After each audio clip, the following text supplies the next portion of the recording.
nombre es John Delgado, historiador de la Biblioteca Nacional del Perú. Les damos la bienvenida a la 13ª sesión del programa de Historia del Perú, bajo modalidad virtual.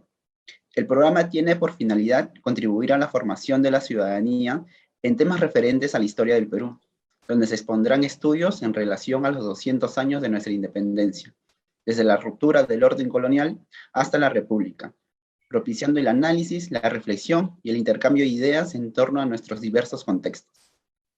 En esta oportunidad tengo el placer de presentar al doctor Manuel Burga, pero antes de iniciar la presentación y la conferencia, debo mencionar que queremos recomendar a los participantes que pueden hacer sus preguntas de las siguientes maneras.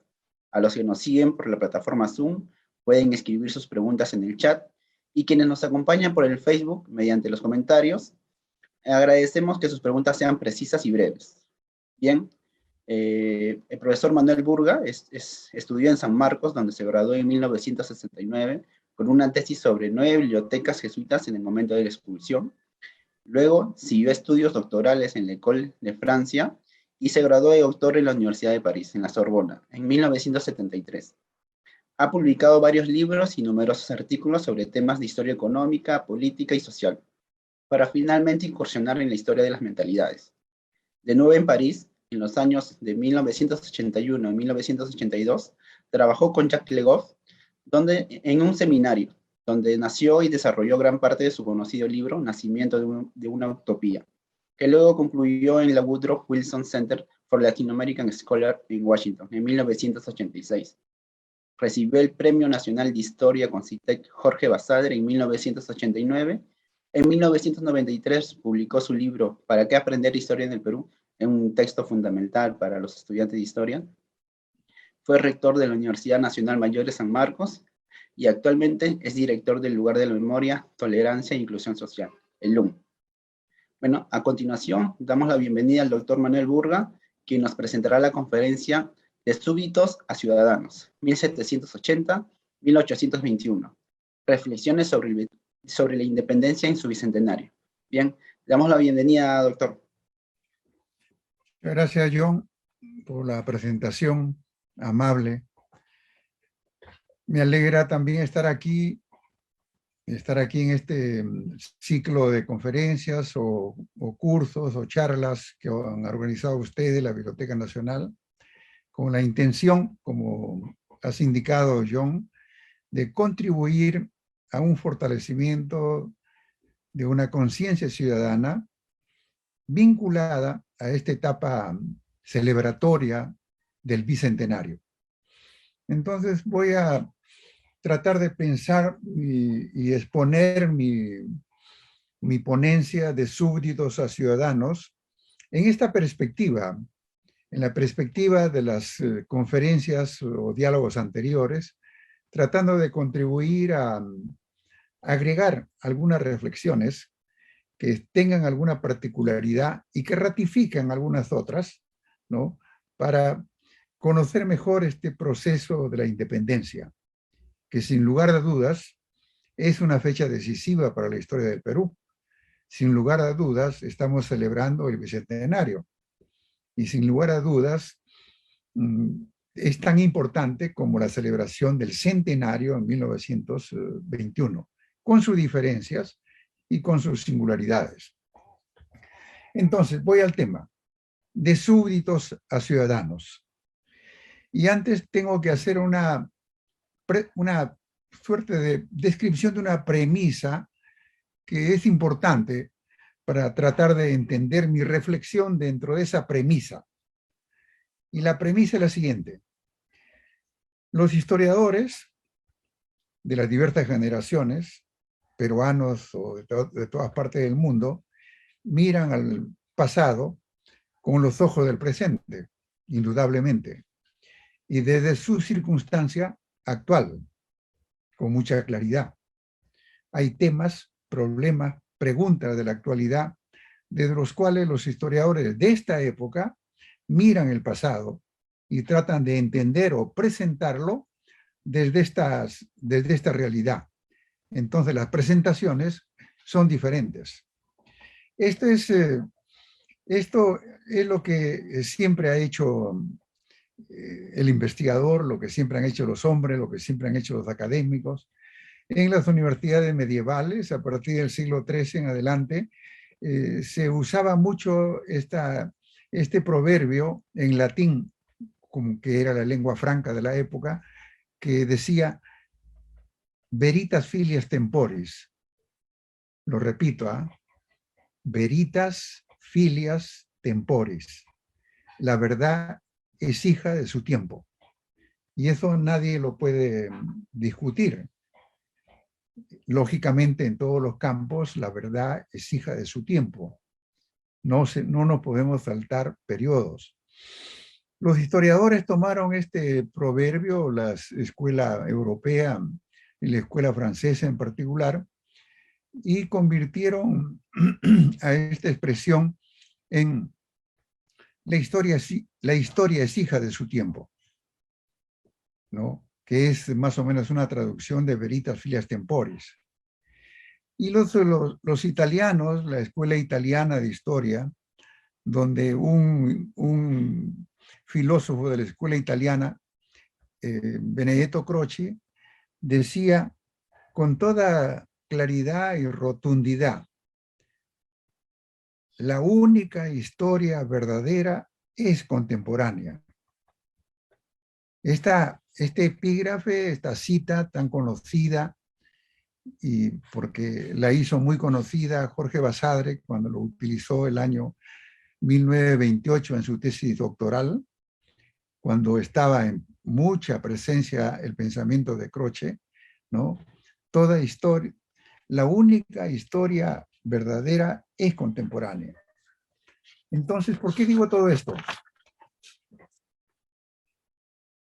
Porque lo que quisiera preguntarme es, y ustedes ya habrán imaginado, ¿no?, que podemos preguntarnos entonces si la historia que hace cada generación es propia de cada época. Entonces podemos preguntarnos cuál, desde la época presente, es la historia verdadera de la independencia. Es una pregunta muy grande, ¿no es cierto? Yo, como profesor de San Marcos de tantos años, siempre trato de recapitular, preguntarme y tratar de plantear mi discurso en función de alguna pregunta, ¿no? ¿Cuál es la historia verdadera de la independencia? El título que yo he usado, de súbditos a ciudadanos, nos puede llevar a, digamos, a descubrir en unos 50, 60 minutos de presentar la historia verdadera. Se produjo en el caso del Perú esta metamorfosis de súbditos a ciudadanos. La palabra súbditos tiene que ver con la monarquía, con el antiguo régimen, con los fieles cristianos, con el respeto a la iglesia, con el respeto al monarca. Y la palabra ciudadano es una palabra nueva en el sentido conceptual, en su contenido semántico. Es nueva porque se pone a la moda durante el transcurso de la Revolución Francesa. En julio de 1789, julio, agosto, son meses convulsionados en Francia. Empieza el 14 de julio y hacia el 16 de agosto se aprueba la Declaración del Hombre y del Ciudadano en la Asamblea Francesa. Entonces, este tránsito de súbditos a ciudadano es un tránsito muy complejo. Es un tránsito en realidad que involucra a la persona, a las ideas, a los hábitos, a las costumbres de las personas, en la vida social, en la vida familiar, en las reuniones con en la relación con las autoridades. Es muy importante. Con la Revolución Francesa, esta categoría de súbdito comienza a ser reemplazada por la categoría ciudadano. Ciudadano es una categoría que existía desde el mundo romano, pero que adquiere en el momento de la Revolución una connotación especial, contraria a súbdito, amante de la patria, fervoroso creyente en la libertad de pensamiento, en la solidaridad y en la fraternidad. La conciencia de un ciudadano es una conciencia diferente, la conciencia, la conducta, los hábitos, el pensamiento de un ciudadano es diferente al de un súbdito. Entonces, ¿cómo es que se transita de un momento a otro? Es muy complejo. No podemos ahora detenernos, pero sí quiero insistir a los presentes, hombres y mujeres, a quienes saludo, no saludé al comienzo, ¿no? Que esta transición es muy compleja, es muy compleja. Es como decir soy de izquierda, soy de derecha. A veces las afiliaciones son permanentes. En algunos casos se producen transiciones de acuerdo a las circunstancias de la época. Pero qué pasó en Francia en esta transición de súbditos a ciudadanos? Bueno, se comenzó a usar la palabra ciudadano en lugar de señor y señora, y todos se decían ciudadanos. Se dejó de tratar de usted para tratar de tú, y se comenzó a usar la escarapela para decir yo soy ciudadano y estoy comprometido con la revolución, con la transformación. Yo amo a la patria, ya no amo al monarca, ya no amo la tiranía. ¿Eso se produjo en el Perú? Seguro que todos los que están escuchándome van a decir, tendríamos que consultar las fuentes o recordar lo que los 11 conferencistas anteriores han dicho, ¿no? ¿Se produjo el tránsito o no se produjo el tránsito? Voy a terminar esta parte introductoria, que es una parte de premisas mías para estimular a ustedes a esperar algunas preguntas. Y he puesto el ejemplo de la Revolución Francesa porque, bueno, era el acontecimiento más importante del mundo que ocurrió en 1789 y que va a significar el nacimiento del mundo moderno. Otro historiador francés, disculpen mi formación de estudiante, como ha dicho John, he estudiado en Francia y bueno, pues uno se contagia también. Pero no me volví de peruano a francesa, sino solamente para las técnicas y las metodologías que utilizo. Pero Alphonse de Lamartine es uno de los historiadores sobresalientes de la Revolución Francesa que vivió a mediados del siglo XIX. Y él tiene un libro que se llama Historia de la Revolución Francesa. Y en ese libro hay una cita que, si me permiten, voy a leerla con tranquilidad. La cita dice: en la historia de la humanidad hay épocas en que el árbol de la raza humana pierde ramas secas y en que las instituciones caducas se doblegan sobre sí mismas para dejar paso a otra savia y a otras instituciones que renuevan los pueblos y rejuvenecen las ideas.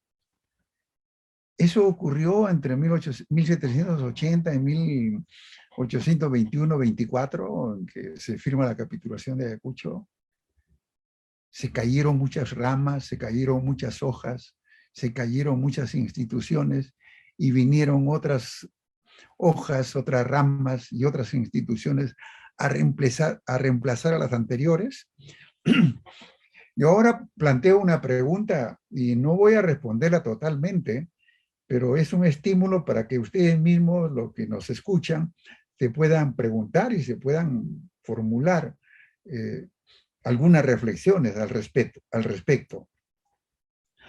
Entonces, yo quiero, de esta parte introductoria, ¿no?, donde presento mis premisas, pasar ahora a decir el proceso a describir que la Biblioteca Nacional me ha encargado es de 1780 a 1821, en esta categoría simplemente del tránsito de súbditos a ciudadanos, que es fundamental. que es fundamental porque súbdito significa realista, significa monárquico, significa conservador, significa respetuoso del orden, respetuoso de la iglesia, respetuoso del monarca. Y ciudadano significa libertad, solidaridad, fraternidad, amor a la patria, amor a los derechos, amor a la libertad, y mirar hacia el futuro en la construcción de algo diferente que iguale a los hombres y no los diferencie. Entonces, ese proceso de súbditos a ciudadanos para este periodo, quisiera decirles que fue un proceso en el caso del Perú fascinante, complejo, contradictorio y con resultados sorprendentes. Casi he dicho todo, ¿ah? Ahora lo que voy a ponerle a ese proceso y a esos adjetivos es un poquito de contenido, ¿no? Para ver ese tránsito de súbditos a ciudadanos. Y bueno, he puesto una fecha lejana a 1780. Eso me invitaron, creo que todos ahora, los historiadores peruanos y en general los historiadores latinoamericanos, incluso de otros países, consideran que en el caso del Perú, el antecedente más importante de los movimientos de la independencia fue la rebelión de Túpac Amaru. José Gabriel Condorcanqui, Túpac Amaru, llamado después Túpac Amaru II, que fue entre 1780 y 1781, en que lo ejecutan a él, y 1783, en que termina por ser derrotado Diego Cristóbal Túpac Amaru, un familiar cercano. Entonces, este acontecimiento fue verdaderamente fascinante. Nadie lo esperaba en esa magnitud. Movilizó a todo el sur peruano, ¿sí? Lo que es Cusco, Puno, la audiencia de Charcas, que es Bolivia, incluso el norte argentino y algunas partes del norte chileno, y contagió incluso sectores, regiones lejanas como Haití, donde había un batallón Túpac Amaru, y que trasciende hasta la actualidad. Y los uruguayos revolucionarios se pusieron el nombre de Túpac Amaru. Entonces, es parte de la historia y parte de la mítica, del mito peruano que nace. No puedo detenerme mucho, estuviera encantado de detenerme un poco, después de tantos libros importantes que se han publicado, ¿no? Las causas de la rebelión, ya sabemos que fue la lucha contra las reformas borbónicas, contra la mita, contra el fisco aumentado, contra los repartos.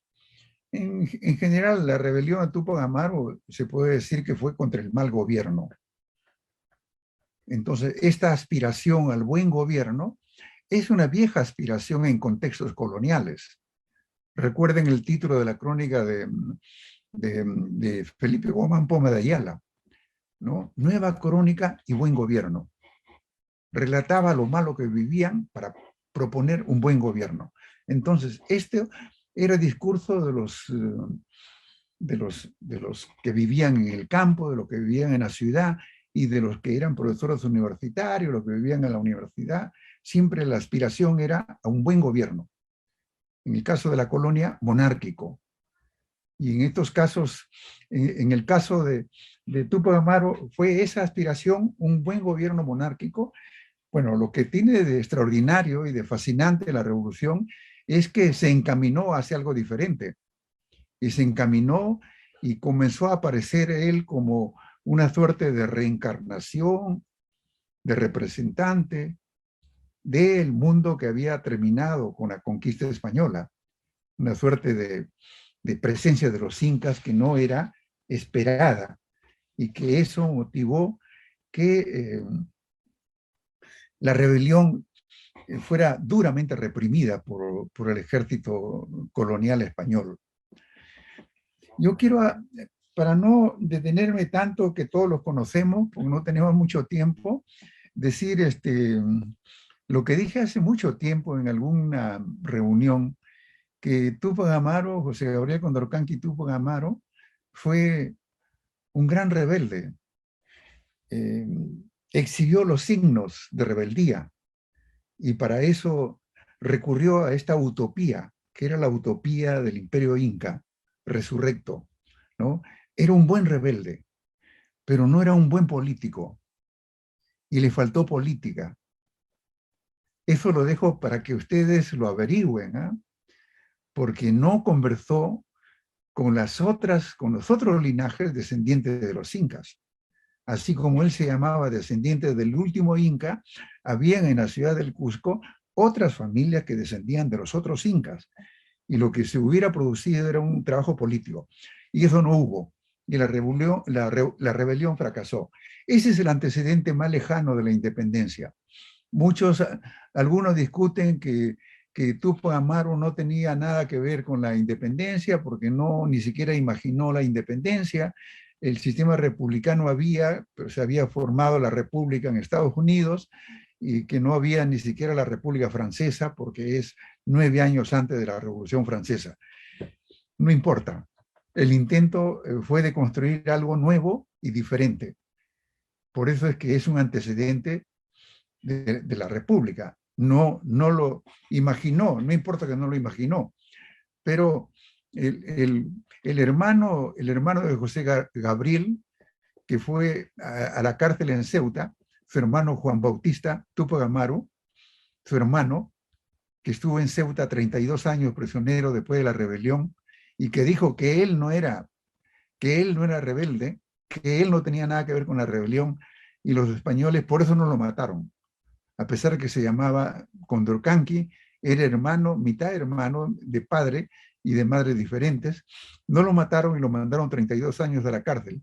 Y este sufre una metamorfosis. Se convierte ideológicamente de súbdito en ciudadano. Juan Bautista Túpac Amaru. Le recomiendo leer su memoria que se llama El dilatado cautiverio, para que ustedes vean cómo se produce esta conversión tan importante, ¿no? Él fue súbdito en el momento de la rebelión de su hermano y después se transforma en ciudadano y se convierte en liberal y conversa con los liberales argentinos y se instala en el grupo de Rivadavia en Buenos Aires. Bueno, entonces lo que quiero decirles es eso, que el proceso de que conduce a la independencia es fascinante. Es fascinante por estas sorpresas y por lo que después con la memoria los historiadores o los memorizadores hacen. En el Cusco han transformado a Túpac Amaru como un precursor de la independencia, que luchó por independizar a toda la región del Virreinato de Nueva Castilla del dominio colonial. Punto aparte. Dije que el proceso que conduce a la independencia también es un proceso complejo, muy complejo. No es un proceso que está escalonado de rebeliones, de insurrecciones, de revueltas, de protestas solamente, sino que es un proceso muy complejo porque tiene como telón de fondo, tiene como trasfondo un proceso global, que es la crisis del antiguo régimen. Cuando digo la crisis del antiguo régimen, estoy indicando la crisis que lleva al mundo del tránsito de súbditos a ciudadanos. La crisis del antiguo régimen conduce a la independencia de Estados Unidos, primero, luego a la Revolución Francesa y finalmente a fines del siglo XVIII a la inauguración o instalación de la República de Haití y la liberación de los esclavos en esa isla que ocupan y comparten con la República Dominicana. Hay un tránsito complejo que lo encontramos en esas fechas, pero la monarquía española no era ajena a eso. La monarquía española sabía que el antiguo régimen, las monarquías absolutas, estaban en crisis y que ellos estaban perdiendo el control de los territorios americanos. Entonces, Carlos III, este rey importante, ¿no? Carlos III inicia las reformas borbónicas, inicia la presencia, la represencia, asumir el control de los territorios coloniales a través de una nueva fiscalidad, a través de nuevas autoridades, a través del desplazamiento de los criollos que ya se creían dueños de los territorios y a través de una nueva relación con los indígenas. Por eso es que reprimieron fuertemente la rebelión de Túpac Amaru y cambiaron el sistema de corregimientos a intendencias e instalaron la Real Audiencia en el Cusco. Es decir, el proceso de las reformas borbónicas trata de mejorar el control de la monarquía sobre los territorios coloniales, mejor de lo que lo habían hecho los austrias. Los austrias más bien convivieron, se aliaron, permitieron el fortalecimiento de criollos y de indígenas nobles. Es una historia muy larga, pero lo que es importante decir es que había una crisis del antiguo régimen y algunos reaccionaron con la creación de la República en Francia y en España, por sus características propias, reaccionaron fortaleciendo el antiguo régimen a través de las reformas borbónicas. Entonces vienen las respuestas. Y los primeros acontecimientos importantes vienen de Francia misma. Francia invade España en 1808, en 1809 reemplazan a Fernando VII y el gobierno de José Bonaparte. Entonces los territorios coloniales que estaban esparcidos en Italia, en el Nuevo Mundo, en el norte de África, territorios coloniales que en algunos casos se llamaban virreinatos, el virreinato del Perú, el virreinato de Nueva Granada, el virreinato del Río de la Plata, el virreinato de México, comienzan a reclamar y decir, ¿a quién respetamos? Si Fernando VII está en la cárcel, y se comenzaron a formar juntas de gobierno en 1810 por todas partes, juntas de gobierno que son los embriones de la independencia. Hidalgo en México, Hidalgo y Guerrero en México, tenemos en Buenos Aires, en Chile, incluso en Bogotá, juntas de gobierno, juntas gubernativas. En el Perú no hubo ninguna. Y eso es algo que lo dejo ahí porque casi estoy haciendo una clase resumen, John, ¿eh? Pero no quisiera hacer una clase resumen, sino dejar muchas interrogantes, muchas respuestas que ahora se han dado a estas interrogantes, ¿no? Hay un movimiento mundial que es la crisis del sistema monárquico y el nacimiento de la modernidad. La modernidad nace cuando la gente quiere vivir en sociedades igualitarias, en sociedades democráticas, donde hay gobiernos representativos, donde no haya un rey sino haya la patria, y donde la gente no luche por el rey, sino lucha por la patria. Y el concepto mismo de patriota es el que respeta la patria y lucha, nace, vive y muere por la patria. Eso es lo nuevo, ¿no? Y eso nuevo estaba en ascenso en el mundo moderno, estaba en ascenso, estaba en todas partes, en todas partes se decía, hubo revolución en Francia, hubo independencia en Estados Unidos, hubo revolución en Haití. Aquí en el Perú se conocía. Aquí en el Perú habían periódicos, habían chicharías, habían reuniones sociales donde la gente conversaba y había ese conocimiento.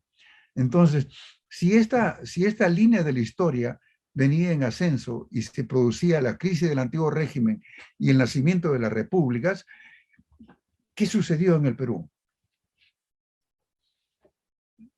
Si estuviera en mi clase, lo dejaría eso como pregunta y tendrían que preguntar lo que están asistiendo. ¿Qué sucedió en el Perú? Paralelamente a esto que había en el mundo como en efervescencia. No hubo juntas de gobierno. Lima se caracterizó por su fidelismo. fidelismo al rey Fernando VII, fidelismo al rey, al rey español. Eso lo demostró muy bien Pablo Macera en 1956 en su librito, que no hay tiempo de citar el nombre completo, pero búsquenlo. Después lo demostró también Alberto Flores Galindo en su libro de 1984, Aristocracia y Plebe, y luego el libro de Chuck Walker, de Tú puedes amar o a Gamarra, del 2004, y finalmente el libro de Cecilia Méndez, ¿no? La República Plebeya, y el último libro de Natalia Sobrevía, ¿no? Que la aristocracia de Lima, así como se nombra, la aristocracia de Lima, ¿cuándo uno es aristócrata? Cuando tiene títulos aristocráticos. Uno de los grandes ideólogos intelectuales de la independencia era José Baquijano y Carrillo, el tercer conde de Vista Florida. El anterior era su hermano y el anterior era su padre. Eran condes. O el marqués de Torretacle, o el marqués de... bueno, hay una multitud, hay una gran cantidad de títulos nobiliarios. Lo que hizo España fue transformar a los comerciantes limeños en una suerte de aristocracia obediente, de súbditos limeños. Por eso es que en Lima no hubo junta gobernativa y por eso es que no hubo ningún atisbo importante, recalco, importante de rebelión contra el sistema, de rebelión contra el antiguo régimen y de constitución de uno nuevo. No quiero ser no quiero que ustedes me vayan a decir, Burga repite los mismos calificativos de 1970, 72, cuando dijeron la independencia fue concedida porque los criollos limeños no la quisieron o no la podían querer por sus intereses de clase, ¿no? Eran mayores que su conciencia política, porque muchos intelectuales como Unanue, como todos los que estaban alrededor de Unanue, estaban al servicio de los virreyes y al servicio, incluso Unanue hasta la conferencia de Miraflores representó a la Serna, ¿ya? Eso fue el último, eso fue muy interesante, ¿eh? Y recuerden la metáfora de Alfonso de Lamartine. Hay momentos en la historia en que se mueve el tronco y se caen las hojas viejas. En la independencia van a ver ustedes que las hojas no se caen. Bueno, eso sí van a recordarlo, ¿eh? Pero esto sucedió en todas partes en el Perú. No hubo junta gubernativa en Lima, no fue así. Hubo insurrección, hubo descontento y hubo grito de libertad en Tacna, 1811. En junio, Francisco Antonio de Sela. No solamente Francisco Antonio de Sela, su esposa lo secundó. Y los tacneños dicen que María Natividad Siles y Antequera, su esposa, era la Micaela tacneña. Pero no solamente ella, los caciques Ara, los otros caciques de las provincias vecinas, hubo una suerte de gran conmoción, pero no tuvieron éxito. ¿Por qué? Porque ellos estaban articulados con los liberales de Buenos Aires, que sí habían tenido un éxito momentáneo, que es algo que tenemos que estudiar, algo que yo les recomiendo tratar de entender. Los liberales argentinos eran tan buenos liberales, disculpen que hagan esta metáfora, eran tan buenos liberales como Maradona en el fútbol, porque ellos intentaron 4 veces mandar expediciones libertadoras al Perú y organizaron una con Francisco de Sela para que coincidieran. Y los que vinieron, ¿no? Los que vinieron como Valcárcel y el otro que lo acompañaba, fueron derrotados en Huaqui, paralelamente a la rebelión de Tacna. Pero hubo otra, la rebelión de Huánuco. En la rebelión de Huánuco, Crespo y Castillo se levanta y es secundado por una serie de otros personajes locales. Y la rebelión de Huánuco era también en conexión con Castelli y Valcárcel, que perdieron en Huaqui, y además en la rebelión de Huánuco habían elementos propios, elementos que se inspiraban en el mito de la resurrección del imperio inca y de las ideas de Túpac Amaru. Había uno que se llamaba el Inca y otro que se llamaba el Túpac Amaru. Pues la rebelión de Huánuco fue reprimida violentamente, ejecutados los cabecillas, y uno de los rebeldes, un agustino, el agustino Marcos Durán Martel, fue desterrado a España. Desterrado a España, enviado a Cádiz, después enviado a Ceuta, y se encuentra con el hermano de José Gabriel, Juan Bautista Túpac Amaru, y comienzan a establecer los nexos, ¿no?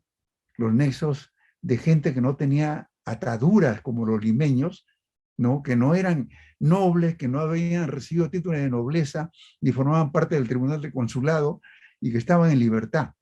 Esos que estaban en libertad habían transitado de la condición de súbdito, un religioso, un agustino, a la condición de ciudadano, que es pedir libertad, pedir derechos políticos, pedir solidaridad entre ellos y pedir fraternidad con la gente en igual condición.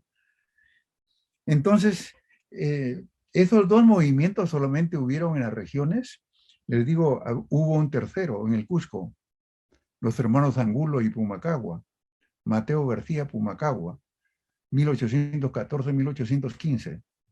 Trataron de expandir el movimiento de rebelión en todo el Cusco, e incluso llegaron a Puno y llegaron a Arequipa. Pero en ese momento, ¿recuerdan quién era el virrey en el Perú? Era un ilustre virrey que había dejado recién todo muy arreglado y que había sido una suerte de barrera para los movimientos independentistas, Fernando de Abascal. Casi estoy haciendo preguntas para que los que nos escuchan, ¿no? Vean lo complejo que era la historia en este periodo. Entonces, ¿qué podemos sacar como conclusión? Que había un proceso general de crisis del antiguo régimen, que había el nacimiento de la modernidad con el tránsito de súbditos a ciudadanos de muchas partes del mundo, Estados Unidos, Haití, Francia, ¿no? Donde se dejaba el antiguo régimen y se fundaban las primeras repúblicas. Eso no ocurrió en Lima, pero sí ocurrió en el mundo rural peruano. El mundo rural, las regiones, Tacna, Huánuco, el Cusco, eran regiones revolucionarias. No solamente querían la independencia, sino querían una revolución. Querían la creación, la desaparición de las desigualdades y la aparición de un sistema donde hubiera igualdad, libertad y fraternidad. A pesar de que muchos, y estoy pensando en los que participaron en las huestes de los curacas de Tacna y en las huestes de los que siguieron los indígenas en la región de Crespo y Castillo, en Huánuco, y los que participaron en la rebelión de García Pumacagua y los hermanos Angulo. Es decir, todo ese conjunto de indígenas, lo que ellos querían era la instalación de un sistema más igualitario. Entonces, la independencia, cuando nos decían los amigos historiadores de 1970-71 de manera muy sonora que la independencia fue concedida, no es tan así. La independencia fue también buscada y no fue conseguida por las regiones. Y nos muestra, si miramos un poco más atrás, también, que la rebelión, algunos como Sergio Zerunikov, el argentino, lo llama revolución en los Andes, a Túpac Amaru. Es decir, no nos extrañe, y lo digo así con la mayor tranquilidad, sin emocionarme, no nos extrañe que en gran parte de la historia del Perú, los grandes cambios han venido demandados por las regiones que sentían esta exclusión o esta desigualdad. Punto aparte. Pero para ser justos, yo dije también que el proceso de la revolución que nos conduce a la independencia era un proceso contradictorio.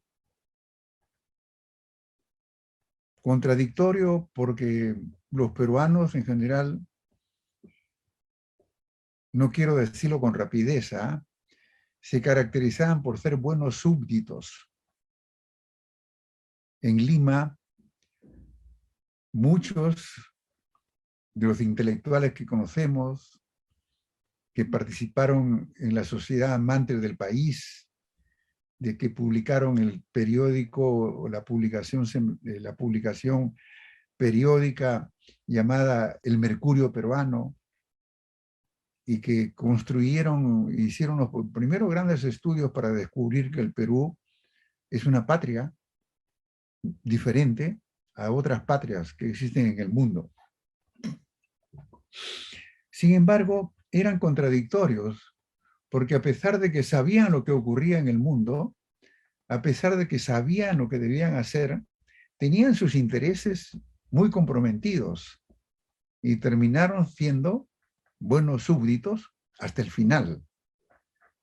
Es decir, que por más que el árbol mundial se movía, no caían las ramas y no caían las instituciones. Esa metáfora de Alphonse de Lamartine me parece muy útil para entender un poco el proceso nuestro. Era un proceso contradictorio, difícil de entender. Si el mundo iba hacia un sistema moderno republicano de democracias representativas y de constituciones para gobernar los países, constituciones que respondían a las realidades de los países, ¿por qué no se alinearon en esa dirección? ¿Por qué? ¿Por qué los aristócratas de Lima? Y no vayan a pensar que estoy repitiendo lo que repetían los otros que decían la independencia concedida, ¿no? Que si no hubiera venido los ejércitos, el ejército de San Martín y el ejército de Bolívar, pues la Serna de repente seguía gobernando y se instalaba de repente una monarquía constitucional, como en Brasil, que era la otra posibilidad. Pero les mencioné un libro, el libro de Cecilia Méndez, que estudia esta provincia tan conocida por todos nosotros, que se llama Huanta, al norte de Ayacucho, que tiene una región muy alta, ¿no? Y que mira hacia el otro lado, hacia el Valle de la Convención. Y era una zona muy, muy interesante, productivamente, económicamente y culturalmente. Huanta fue un ejemplo diferente de buenos súbditos. En la región de Huanta, desde 1825 hasta 1828, se da un movimiento, ¿qué diría Cecilia, si resumo así de manera tan rápida? Monarquista. Un movimiento de súbditos, un movimiento campesino que tuvo dirigentes indígenas, dirigentes mestizos, dirigentes criollos, dirigentes españoles, se comunicaron con las jefaturas españolas, intentaron tomar Huamanga y no pudieron, y se refugiaron en las alturas. Los distritos de Ushurajay, que es conocido por la muerte de los periodistas, es uno de los lugares donde estaba la comandancia general del movimiento. Y el movimiento lo que pedía es no cambio de reglas, no cambio de orden, mantener la estabilidad anterior, mantener el respeto al rey, mantener el respeto a los monarcas borbónicos, que eran padres protectores, y así eran percibidos por algunas regiones y algunos sectores locales. Entonces los de Lima eran buenos súbditos porque estaban amarrados por intereses y por título de nobleza, pero los campesinos de Huanta no tenían esos privilegios. Sin embargo, se levantaron también contra la República y promovieron la continuación del sistema anterior. Entonces estamos ante un proceso muy contradictorio. He puesto dos ejemplos. He puesto el ejemplo de Lima y el ejemplo de Huanta, pero podría poner el ejemplo de Arequipa. ¿Por qué no? El ejército que derrotó a Castelli y a Valcárcel en Huaqui estaba comandado por Goyeneche, que era un militar arequipeño. Pero podría también poner otros ejemplos. El marqués de Torretacle era intendente de Trujillo. Y el intendente en esa época era equivalente a un gobernador regional de la actualidad. Y el intendente era parte del sistema colonial, lo que más tarde se va a llamar prefecto dentro de los estados republicanos. Es decir, era un sistema contradictorio. Ahora yo les pregunto y dejo la pregunta planteada solamente, ¿ah? ¿Por qué no se produjo ese tránsito que yo tanto repito de súbditos a ciudadanos en el cambio de conciencia? ¿Por qué no dejar de amar al monarca y amar a la patria? ¿Por qué ser tan respetuoso de las diferencias sociales entre aristócratas, medio aristócratas y plebeyos, ¿no? ¿Y por qué no pedir que todos sean iguales? ¿Por qué esta imposibilidad de pensar así en el Perú? Yo no tengo, no tengo una respuesta que darles, ¿ah? Lo que hay son las múltiples respuestas que se han dado y que se están recogiendo, ¿no? El libro que he mencionado de Charles Walker, de Tupac Amaru a Gamarra, él dice que la historia peruana entre 1780 y 1841, en que muere Gamarra en la batalla de Ingavi contra Santa Cruz, la historia peruana, en esa época, que es el proceso de la independencia, se jugaba más en las regiones que en Lima. ¿Estarán de acuerdo ustedes con esa afirmación? Incluso Walker, en las conclusiones de su libro, dice: si no hubieran muerto en 1781 Tupac Amaru, en 1815 Pumacahua y en 1841 Gamarra, cusqueños todos, otra hubiera sido la historia del Perú. Bueno, es un poco provocador y desafiante lo que nos dice Chuck, ¿no? Pero lo que nos quiere decir él, que la historia, el partido de la historia del Perú se estaba jugando en las regiones altoandinas y no en la costa peruana. Pero sin embargo, para ya acercarme a la parte final, ¿no, John? Creo que para no excederme del tiempo, voy a cortar un poquito para decir, yo dije, el proceso de la independencia es fascinante, complejo, contradictorio, y los resultados son sorprendentes. Entonces, llego a los resultados y digo, si miramos la metáfora de Alphonse de Lamartine, este historiador francés del siglo XIX, que hay momentos en que el árbol se mueve y se caen las hojas y se caen las instituciones inadecuadas.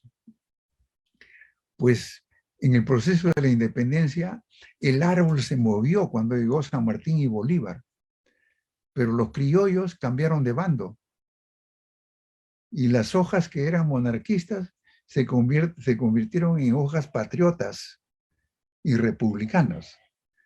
Los ejemplos abundan, ¿no?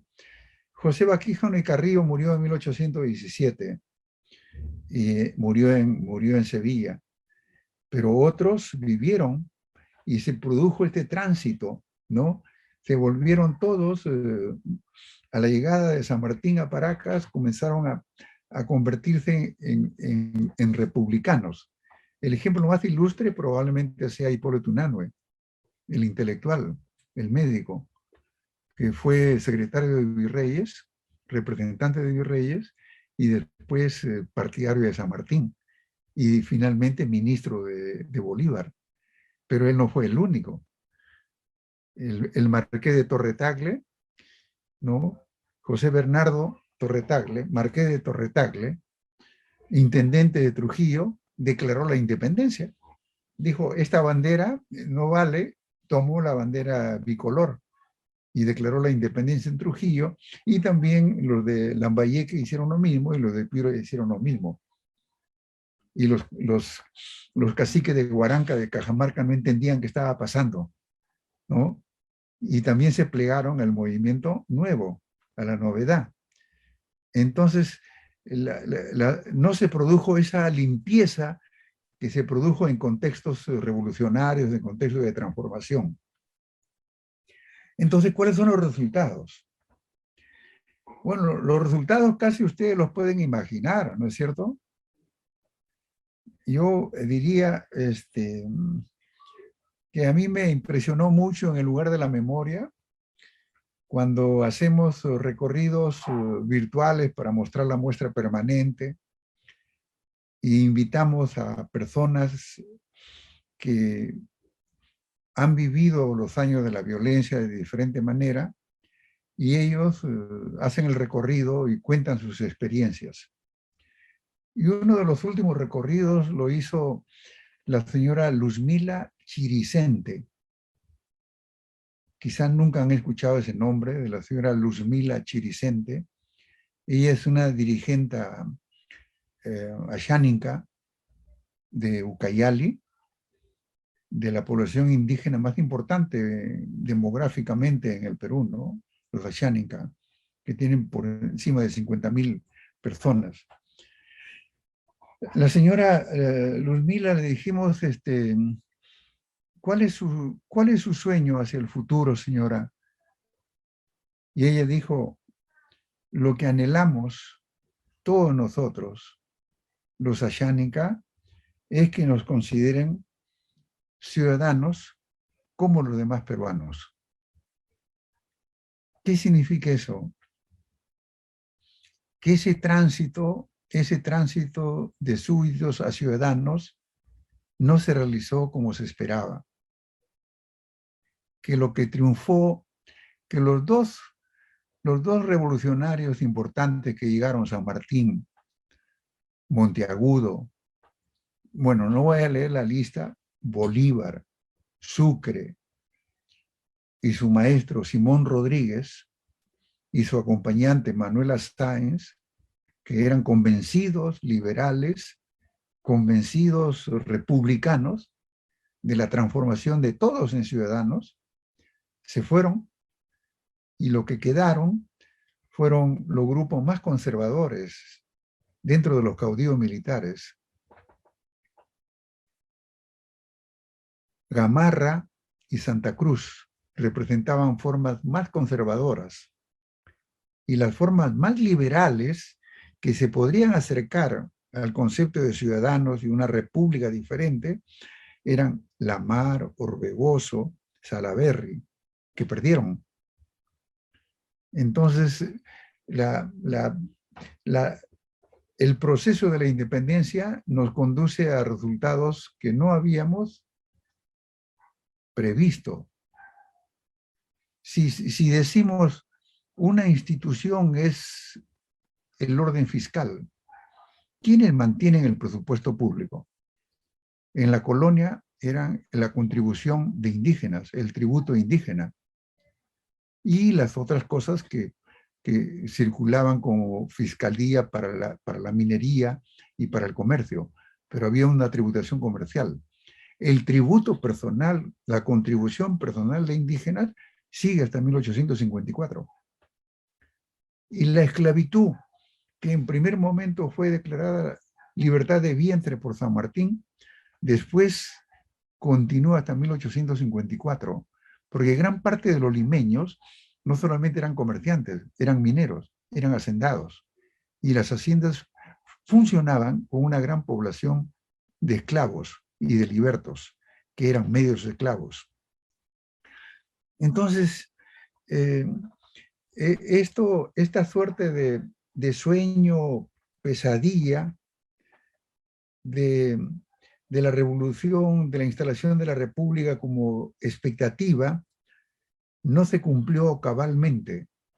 Y uno de los primeros que lo vio que no se cumplió fue Jorge Basadre en 1931, cuando escribió Perú, Problema y Posibilidad.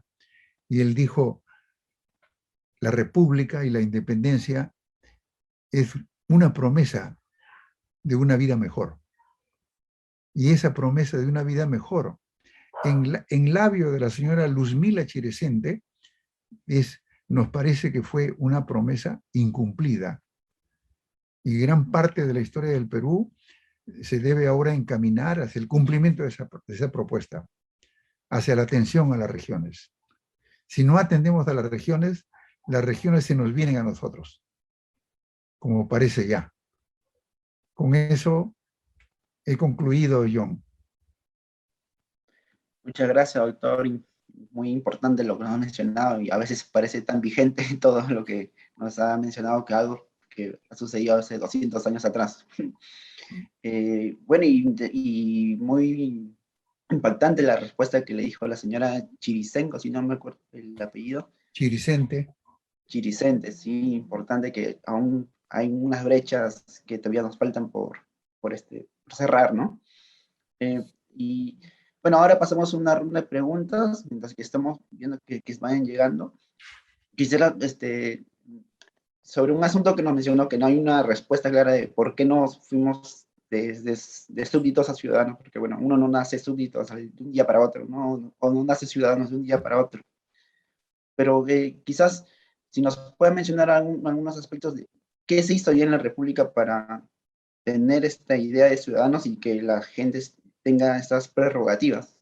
Sí. No sé, quizás del aspecto de la educación o de los derechos políticos, quizás algo como relacionado al derecho electoral. Creo que, bueno, recién hace 40 años todos tenemos el derecho a poder participar y elegir en las cuestiones políticas del país.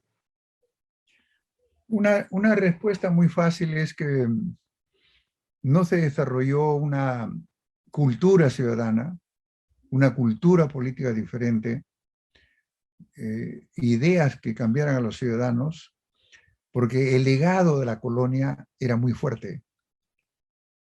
La diferencia entre mayorías indígenas y minorías, una élite conquistadora, una élite de criollos, una élite de españolas, eran muy fuertes. El temor a la rebelión indígena, a la rebelión de los indígenas, a los que reclamaban desde abajo, era tan fuerte de que era imposible pensar en la categoría de ciudadanos como sujetos actores de un país donde una nación era considerada como una patria. Imposible. Imposible para algunos, pero sí fue posible para los que vivían en las regiones. Sino cómo se entiende la conducta de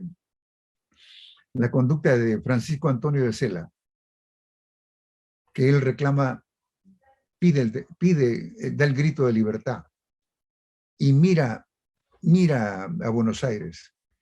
Y los de Huánuco miran a Buenos Aires también, pero miran a ellos mismos y encuentran que hay tradiciones de rebelión, o sea, tradiciones de crear una sociedad más igualitaria. igualmente en el Cusco. Pero, ¿cómo es que se convierte uno de súbdito en ciudadano? Yo les digo, para que tomen nota a lo que están escuchando, ¿verdad? Que casi paralelamente a Alphonse de Lamartine, este historiador de la Revolución Francesa, vivió un francés que es considerado el fundador de la sociología y de la politología, Alexis de Tocqueville, que escribió dos libros muy importantes, La democracia en América y Del antiguo régimen a la revolución. Y Alexis de Tocqueville, para el caso francés, decía que la revolución sangrienta del 89, del 90, del 91 y del 93, 4 años de muertes en Francia, se pudo evitar y hacer una revolución como la norteamericana, sin muertes. Y que en Francia el cambio se venía desde las entrañas de la sociedad y que fue inútil esa revolución. Los franceses ahora lo rescatan. ¿Qué es lo que quiero decir? Que había una cultura que estaban haciendo dentro de la población.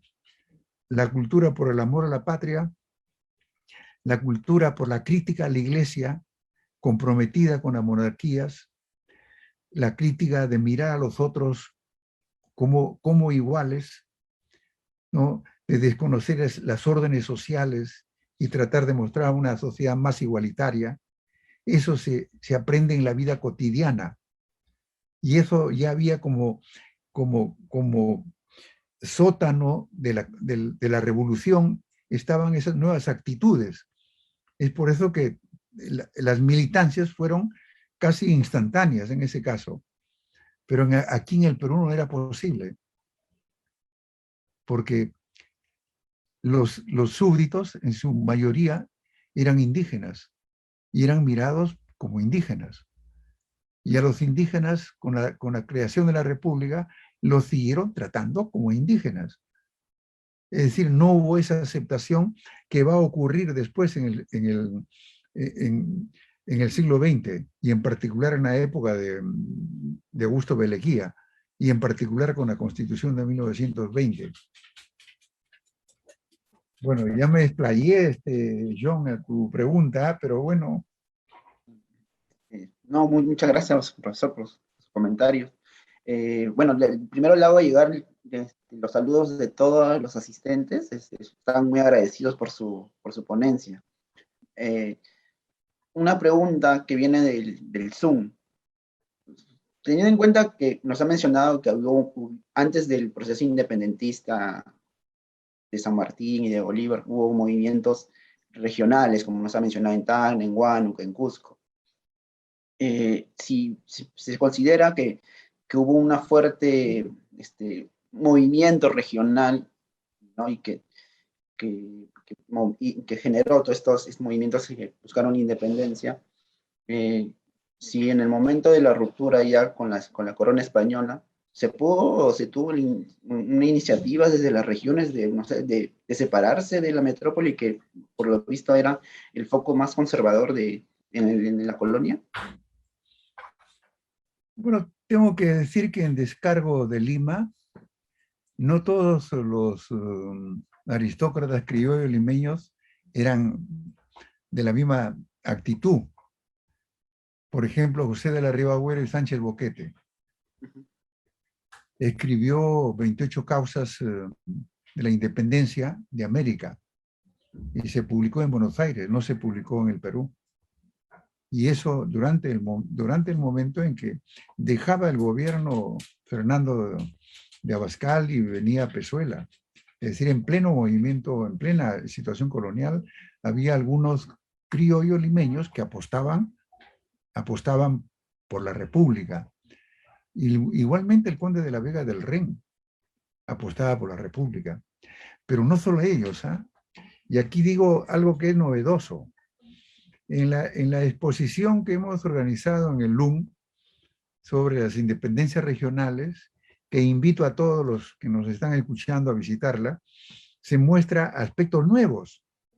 Y el aspecto nuevo es que Si bien los esposos eran conservadores y tenían lazos de compromiso con el Tribunal del Consulado, con el virrey, con la monarquía, las mujeres limeñas, más de 100 mujeres limeñas, conspiraron para facilitar la llegada y el movimiento de las tropas de San Martín y luego de las tropas de Bolívar. San Martín creó la Orden del Sol y las entregó a todas las mujeres que habían participado con acciones, con contribuciones a las tropas del Ejército Libertador. Es decir, ¿cómo se explica eso? Ustedes pueden ir al lugar de la memoria y está en la lista de más de 100 mujeres que participaron en el movimiento independentista, contribuyendo con lo que podían, con comunicaciones. Algunas ofrecieron sus vidas. Por ejemplo, María Parado de Bellido, en Ayacucho, fue descubierta que llevaba correspondencia, y otras en Lima, y fueron ejecutadas. Es decir, ¿por qué las mujeres tuvieron una participación más abierta que los hombres? No quiero ofrecer algunas opiniones al respecto. Les pongo otro caso. El ejército de San Martín envió al general Álvarez de Arenales, que dio nombre a la avenida Arenales, y nosotros decimos no Álvarez de Arenales, sino solamente Arenales, en la campaña a la Sierra Central. Y uno de los destacados militares que acompañaba fue Francisco de Paula Otero, que tuvo una participación interesante en Tarma y que se enamoró en Tarma de Petronila Veleira y se quedó en Tarma y constituyó el primer gobierno nacional en Tarma con la esposa, y la descendencia siguió, y la señora Petronila es considerada por ellos, por los tarmeños, una heroína. Pero que me da oportunidad de decir una cosa, John, y es que si bien no había un consenso en el caso del Perú, por haber sido el virreinato de Nueva Castilla y el último bastión del poder colonial, Eduardo Adriancén en su serie de televisiva lo ha retratado muy bien con ese nombre, el último bastión. Los españoles se atrincheraron en el Perú y tuvieron que venir las fuerzas argentinas, colombianas y venezolanas a dar empuje en alianza con los sectores que estaban ya en provincias empoderados en sus propias regiones. Este personaje, Francisco de Pablo Otero, era de Tucumán, y muchos otros eran de Tucumán, y muchos del ejército de los Andes de San Martín eran argentinos y chilenos. El ejército de Sucre y Bolívar eran colombianos, ecuatorianos y venezolanos. ¿Qué significa eso?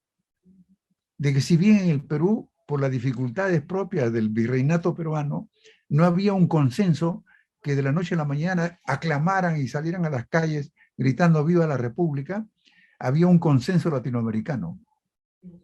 Y eso es lo simpático de la independencia. Había una hermandad latinoamericana, y esa hermandad concurre en el Perú. Concurre en el Perú y logra la independencia. Y logra la independencia, y de la independencia surgen los primeros jefes militares. No solamente peruanos. Lamar era nacido en Cuenca, Santa Cruz en La Paz y Gamarra en el Cusco, y se construyen las primeras jefaturas propias.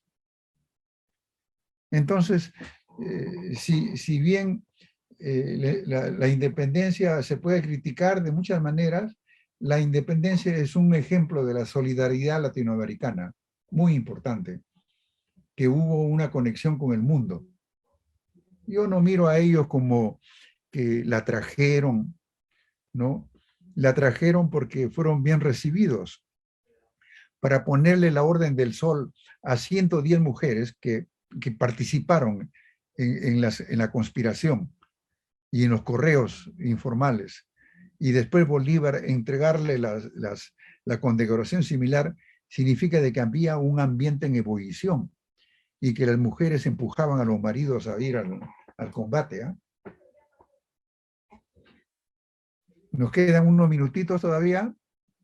Sí, sí, doctor, primero agradecer por sus comentarios. Las nombres que nos ha ido soltando, la bibliografía, me hace recordar el trabajo que hacemos diario en la biblioteca. Si, por ejemplo, las personas que están preguntando sobre los libros que nos ha ido citando o los personajes que nos ha ido nombrando, por ejemplo, el de Pablo Otero, tenemos su correspondencia personal que está en la biblioteca, entonces cualquiera que puede ir lo puede consultar. El libro que mencionó al inicio de Alphonse de Lamartine, espero haberlo pronunciado bien, Historia de la Revolución Francesa, está disponible también en la Biblioteca Nacional, así que si tienen la ponencia del profesor Burga les ha despertado interés, los invitamos a acercarse a la biblioteca a consultar estos textos. Y bueno, profesor, llegamos ya al final de la ponencia y le invito quizás a dar unas palabras finales, quizás conmemorando un poco Sí, de todas estas labores estas tareas que tenemos pendientes para el Bicentenario. sí, yo creo que el Perú del siglo XX ha realizado gran parte del trabajo que no se pudo realizar en el siglo XIX. El Perú del siglo XX descubre las culturas no occidentales en el país. Tenemos que agradecerle a Julio Cetello, a José María Arguedas, a Ciro Alegría, a todos los que descubren que hay un Perú profundo con una gran riqueza y una gran cultura que se expresaban en otras lenguas, las lenguas originarias. Creo que eso es el gran descubrimiento de la primera parte, de la primera mitad del siglo XX, y la segunda mitad del siglo XX, a partir de la revolución militar de Juan Velasco Alvarado y los generales, va a ser realmente atender esas otras culturas, reconocerlas como parte de nuestra cultura, incluso las lenguas originarias, hacer las gramáticas y los vocabularios y establecer constitucionalmente que el quechua era una otra lengua nacional en el país.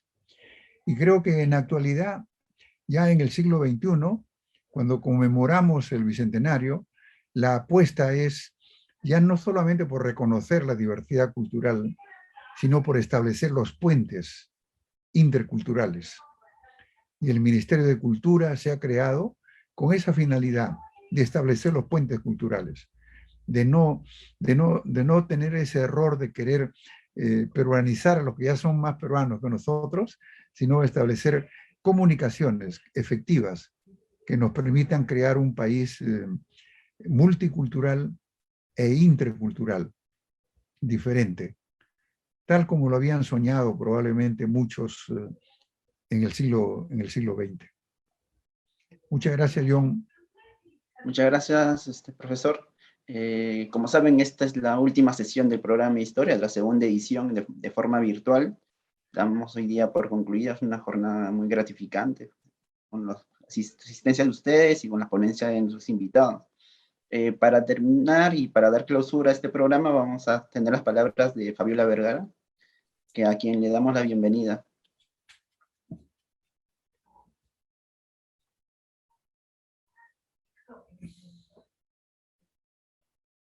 El micro, creo, de Fabiola.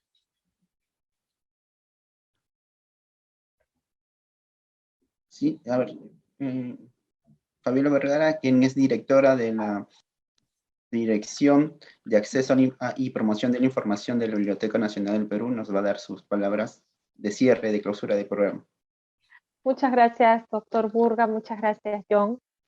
Bueno, comentarles a todas las personas que están aquí en este espacio Zoom, pero también a las personas que nos están siguiendo por redes, que durante la emergencia sanitaria la Biblioteca Nacional del Perú trasladó sus actividades culturales al ámbito virtual, diseñando nuevos contenidos pertinentes en el contexto en el que nos encontramos viviendo ahora y para diferentes públicos. Hemos fortalecido la programación académica. Muestra de ello es justamente esta segunda edición del programa de Historia del Perú, con la finalidad de contribuir a la formación ciudadana en temas referentes justamente a la historia del Perú. Y todo ello con la finalidad de propiciar el análisis y la reflexión, el intercambio de ideas en torno a nuestro contexto diverso, que son justamente las palabras de cierre y la última reflexión que hacía el doctor Burga. Este programa, esta segunda edición del programa de Historia del Perú, nos ha dado muchas satisfacciones. Se inscribieron más de 1000 personas y a través de nuestras redes sociales han participado muchísimas más. Este programa ha tenido un alcance de más de 128.000 personas también, y las conferencias se han reproducido hasta el momento 45.800 veces. Sabemos también y agradecemos a todas las personas que han participado, que nos han visto desde Abancay, Amazonas, Ancash, Arequipa, Ayacucho, Callao, Cajamarca, Chiclayo, Cerro de Pasco, Cusco, Huancayo, Huancavelica, Huánuco, Ica, Iquitos, La Libertad, Lambayeque, Lima Región y Lima Metropolitana, Moquegua, Pisco, Piura, Puno, San Martín, Tacna y Tumbes. Y también sabemos que del extranjero nos han visitado varios países, varias personas de países latinoamericanos y de Europa, como de Brasil, Bolivia, Colombia, Ecuador, Guatemala, México, España y Uruguay. A todas estas personas les agradecemos mucho su participación, su interés. Han sido 5 semanas en el que nos hemos reunido los días lunes, miércoles y viernes. Han sido 13 charlas magistrales expuestas por profesionales e investigadores, donde se han desarrollado temas actuales y, como les decía, que contribuyen a promover el conocimiento de la historia del Perú. Para esta actividad académica se convocó a especialistas nacionales y extranjeros, como Juan Marchena, Luis Miguel Glave, Elizabeth Hernández, Nelson Pereira, Hugo Pereira, Michelle Laguerre, Manuel Schust, Natalia de Sobrevilla, Isabel Tausín, Karen Poulsen, Estel Amilien, Humberto Rodríguez Pastor, y por supuesto hoy día en la charla de cierre el doctor Manuel Burga, a quien le agradecemos mucho. Todos han profundizado aspectos importantes de la historia del Perú, y en ese marco los especialistas han generado un espacio de encuentro, de reflexión, de sensibilización sobre el desarrollo de nuestra historia. Así que también agradecemos a todo el equipo de la Biblioteca Nacional involucrado en llevar adelante estas propuestas del programa académico, y por supuesto nuevamente el agradecimiento a todas las personas que nos acompañan. Muchísimas gracias.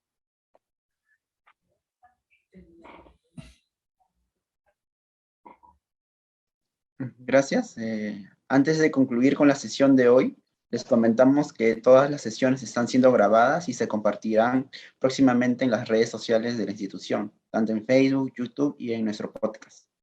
Finalmente, los invitamos a seguir las actividades culturales virtuales de la Biblioteca Nacional del Perú y les recomendamos que continúen con las medidas de prevención, usar mascarilla, lavarse las manos y mantener la distancia física. Gracias por su participación y buenas noches. Buenas noches.